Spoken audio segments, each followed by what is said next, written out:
কিছু মানুষ খুব সুন্দর করে কথা বলে কিন্তু কাজের সময় মানুষটাকে ঠিক ওইভাবে পাওয়া যায় না। তো বিয়ের ক্ষেত্রে আসলে কোনটা বিশ্বাস করবেন, মানুষের কথা নাকি তার কাজ? তো কথা মানুষকে আকৃষ্ট করে সেটা স্বাভাবিক, কিন্তু কাজ মানুষকে চিনিয়ে দেয়। অনেকেই ভবিষ্যৎ নিয়ে সুন্দর সুন্দর কথা বলতে পারে, প্রতিশ্রুতি দিতে পারে, স্বপ্ন দেখাতে পারে, কিন্তু বাস্তবে দায়িত্ব পালন, কথা রাখা, আচরণ বা ধারাবাহিকতা না থাকলে সেই কথার মূল্য কিন্তু খুবই কম। তাই বিয়ের সিদ্ধান্তে কথার চেয়ে কাজের গুরুত্ব দেওয়া বেশি নিরাপদ। তো ম্যারেজ ক্যারিবিডির বিবাহ বিষয়ক জটিল প্রশ্ন সহজ উত্তর সিরিজের 48তম পর্বে আজকে কথা বলবো ভালো কথা, খারাপ কাজ কাকে ধরবেন।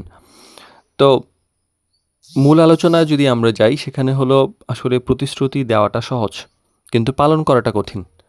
ভবিষ্যতের কথা সবাই বলতে পারে, আমি এই করব, সেই করব, আপনার পাশে থাকব, কিন্তু দেখা যাচ্ছে বাস্তবে সে কোনো নিজের ছোট দায়িত্ব পালন করছে না, তাহলে তো আর মিলল না। আর চরিত্র কথায় না, অভ্যাসে প্রকাশ পায়।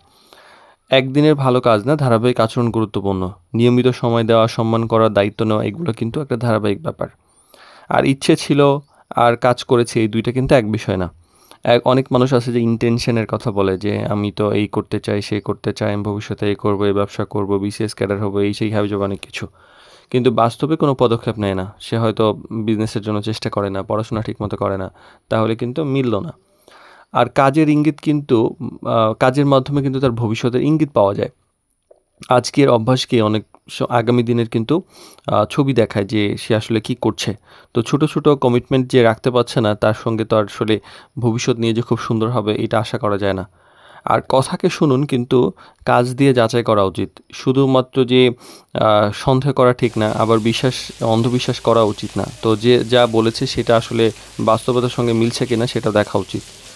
আর মানুষ মানুষকে তার কথার জন্য পছন্দ করা যায়, কিন্তু বিশ্বাস করা উচিত তার কাজের জন্য। আর কারণ সম্পর্ক আসলে টিকে থাকে শুধুমাত্র প্রতিশ্রুতির উপর না, বরং প্রতিশ্রুতি পালনের উপর দিয়ে।